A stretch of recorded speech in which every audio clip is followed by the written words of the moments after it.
láyé olúgbọ́n mo ké borùn méje ẹ ò máa kọ yí lórin láyé àrẹ̀sà mo ké borùn mẹ́fà ẹ ò máa kọ yí lórin láyé ìsẹ̀yìn èmi ra kókò mo ra rán mo ra sányán bàbá sọ àfọ̀lẹ́ ló lè pélé.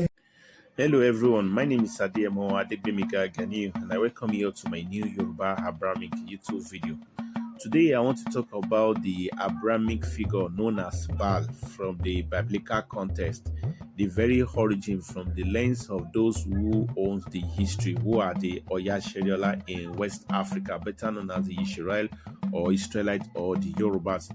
I will also talk about how the Westerners has continued to misrepresent this word, came out with unrealistic title, coining it around so many things that does not even exist in order to further invent more fabricated stories, coining it around that name Baal. It is an open fact today that both Abrahamic books, the Bible and the Quran, basically have no original script except what people known as religion scholars randomly sources from different roots as papyroscope, then bind together to form a single journal for the world to read, which has lasted till today.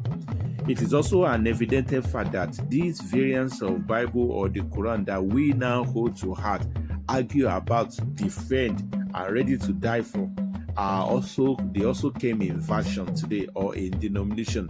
A word of version which can be checked in the Bible in the dictionary that will make you have an idea of what Bible stands for, more than what we portray it to be. Because the word version basically means something similar, not the original, not even close to the original, something we can basically just assume maybe it could be.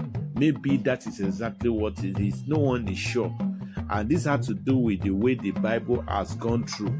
Because like these Abrahamic guys too, we also need to also acknowledge that it has gone through many translations and misinterpretations outside the original context or African way it was initially in antiquity. We earlier had this sometimes from Greek, from to Latin, from English, from so many Germany, before it now became an English one, the most accepted one globally. And for the most part, linguistically, the Bible particularly was basically designed to actually fit in the narrative of the Roman Vatican, the ideology of the Roman Vatican people in antiquity, their political agenda against the Bible, and all of these were finalized after the First Nicaea Council gathering in 325 AD. People need to understand that what the Bible determines as truth today, or how it was written, or the lens at which it was written, were never about the initial way the Bible, because that is exactly what the Nicaea Council gathering were about. The Nicaea Council doesn't take place just once; it took place about 4 to 5 different times. It comprises of the coming together of different European scholar leaders who came to decide what should be put in the new Bible, what should be omitted, how the Bible should be read, the philosophy of those who want to portray themselves as the people of the book through impersonation, just like the Bible said it in Revelation that these are impersonators of Jews. So what they basically gave as Bible today, I'm not saying it doesn't have truth, but it was done in the image of those who enslaved the people of the book. It was done in the image of the falsifier of identity. So you can't expect nothing less but vulnerable. You can't expect it not to be vulnerable. If we sincerely intend to go by the truth, definitely mistranslations of word and misrepresentations of messages are naturally inevitable within the biblical context, unless we just choose to ignore the realities surrounding the nature of Bible. And it is just because of this truth that so many of word and messages that we now have today are found in a flip side down view, because interpretations of it are all coming from those who have no business with the book to begin with. So you can't expect those who have never been in Africa to be translating an African messages like the way the African. And for those who really understood the Hebrew text very well, or even just going by the random English translation of the Bible, you will know for a fact that more than half of the biblical text are more of idiomatic expression.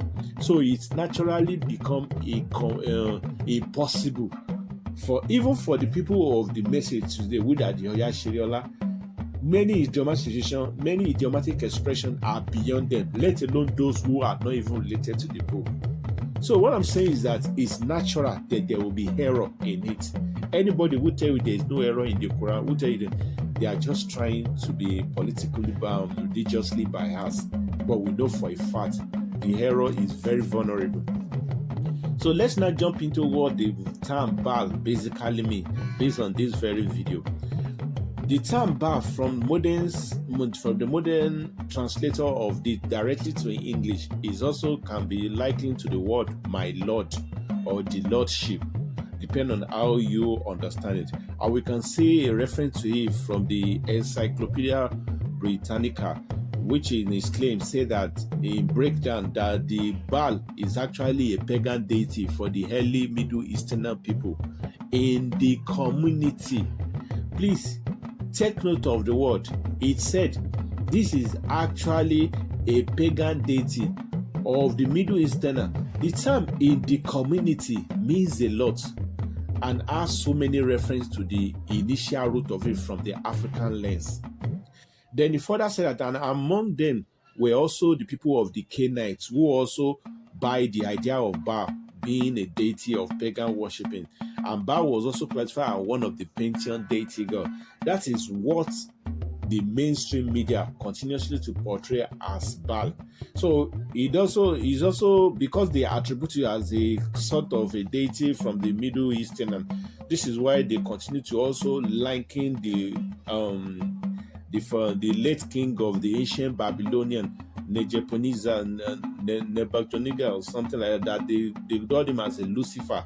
In some cases, they also refer to him as a Baal, as more of his nickname, because Lucifer was given so many nicknames that I don't know. So this is why so in a nutshell, what I'm trying to say is that that is exactly what the Eurocentric have as an idea of what Baal means, a breakdown. Let's now go deeper from the lens of the people who actually owns the whole Torah messages. Because when we are talking about Torah, it's no more a big news today that this Torah is actually an African message. And this African message were actually the Yoruba people. Their culture, their tradition is all over. Their name, Abisola, Adegbenga, Ilishan, Eko, Ile Naum, Ile Ife, everything is all about the Yoruba tradition. So if we want to go to find out the original meaning of Baal, so definitely we have to go from the lens, the ideology or the understanding from the people of the very messages. This is what brought about me coming to define what Baal means. This same Eurocentric, gladly they also agreed from the Hebrew term that the word in 100% did mean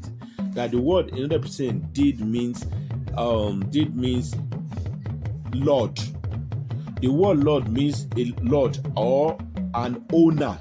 They further gave it that from the Hebrew view of the word Baal, it can also be defined as an owner or Lord, which is in 100%, which actually resonated 100% with what Yoruba people understood as Baale Okolu in their own indigenous view of it. For those who are not Yoruba speaker, Baale in Yoruba could be stretchly be pronounced as Baale.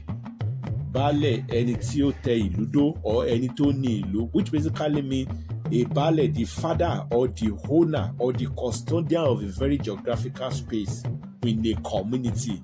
This is why I said Encyclopedia Britannica made it known that the idea of Baal has a referent definition to a community, and that is exactly what Baale means in Yoruba land. Baale is actually a custodian or owner, like the Hebrew said, or like the like the guardian or the father of the land of a community.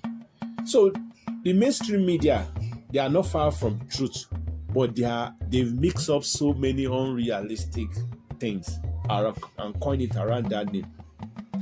The honor of Baal in a community among the inhabitants can also equal some real king in real sense, because in antiquity, the same honor, like this is how it goes. In Yoruba land, the ruler of each community or towns are kings.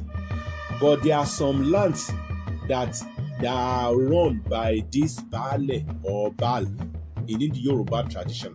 And in some cases, after years, these Baal are now being later crowned as king. So the honor that we give to the king in Yoruba land are sometimes given to Baal of many towns.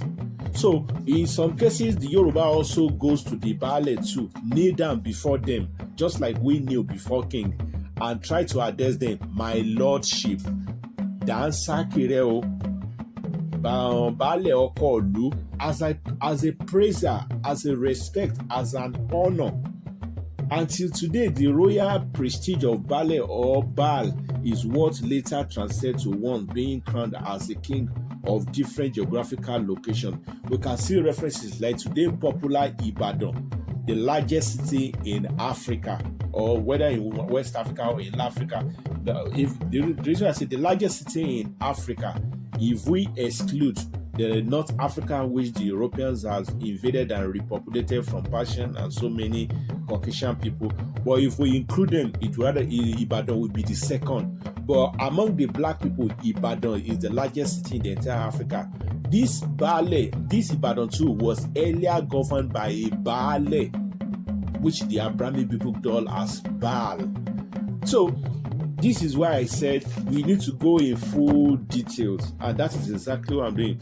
Furthermore, the only reason why the mainstream media also dub them as deity from the view of ignorance is just because in antiquity across Yoruba land, for you to found a land and become a chief or Baal of that land, in some cases you must have fight to conquer the land and overtake it from the initial people, or in some cases being the head of the community, you have to be a warrior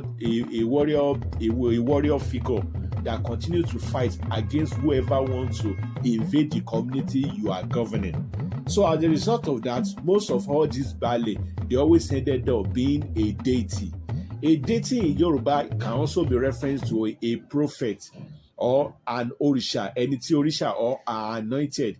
And the reason why the people honor them is because it's a thing of ownership. It's a thing of renown, remembrance, to pay homage. It was never about worshiping them. I hope I'm making sense. So if you put the whole thing together, the Bible dubbed the Baal in random verses as a deity, they are right. The Bible dubbed them as Baal as a people of community, in which the people of the community honor or even see as the utmost leader, but not as a god. They are also right, because Baal is the head, just like a king. And also the Torah also said that these Baal people, so people worship them. You can never worship Baal. You can pay homage to a Baal in his life, just like say, I hail you, my king, kneel down before them. So the people of the book should not be surprised with the way the Europeans continue to dub Baal as a false god that people worship. This is not to tell that some Baals are actually bad. Some Baal actually turn themselves to demigod, but that doesn't mean the title of Baal is an evil or pagan thing or something that intends to rival. It is just a title. It is just a title, a nickname of a land founder in Yoruba land, in Oya Sheriola, better known as Israel land. That is exactly what Baal means. So it has nothing to do with. So when they now said, and anybody can be a Baal. Baal is like calling you a chief of a community. There could be a chief in Canaanite land. There could be a chief in Middle East. There could be a chief in anywhere. It's not a deity.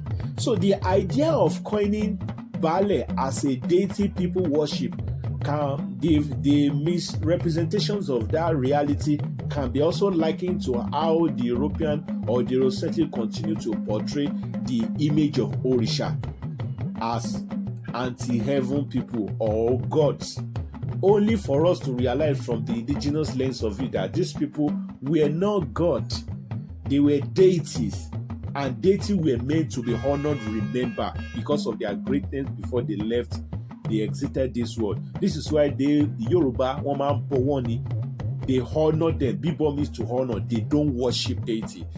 Like the case of Eshu, it took so many years before the Yoruba people are now realizing that Eshu was never Satan. But one way or the other, they make the African believe that their deity were anti-heaven, they are anti-righteous, they are rival to the Almighty, which is Eledumare. And Yoruba people buy into this nonsense for so long before our brain, maybe it's the cause that is unveiling, before the Yoruba started realizing that this is never the case. That is exactly the case of Baal. Baal may have differences within the Bible context. Some might decide to be seeing him as a demigod on earth, but he was never a sort of a rival to the Almighty. There are so many misrepresentation and mistranslation, and that is exactly what happened in the case of Baal. So I will try and see you. This is exactly what people don't know, and this has gone to a lot of time. This has gone beyond proportion, whereby people now continue to draw different image, trying to use some kind of demonic entity, or like some even link it to Baphomet, some dub it as a name of an European deity. So there are so many things about this Baal which are far from the truth, but this is where we shall be coming to, and you can do more research on your own. But from the view of the people who own the entire history, from the Paleo Hebrew, or Paleo Hebrew basically speak Yoruba, I'm telling you the reality of who Baal is. And I'm so glad that the mainstream media also agree to use the basic term or the basic quality of a Baal, who actually be referring to Baal. Baal is not, so like I keep saying, it's so true that a Baal or a Baal can actually go against a Messiah. A Baal can actually see himself as, yes, he's like an intoxicated king. It can happen. That is a personal character-based attribute. It has nothing to do with Baal being worshipped instead of the Almighty. I hope the religious historian can look into that. This is another falsification that we shouldn't give into, because there are so many of it that has been misrepresented. I will see you in my next video, and let me press the like button. Press the notification bell in case I upload new videos. Let me share it. Those who are asking me for my book is out from my YouTube page. You can see the link there. Once you press the link, it will redirect you back to my direct WhatsApp sellings of the book, so you can transact with me directly from there instead of going through an intermediary platform or stuff like that. I will see you in the next video. Thank you all. Bye for now.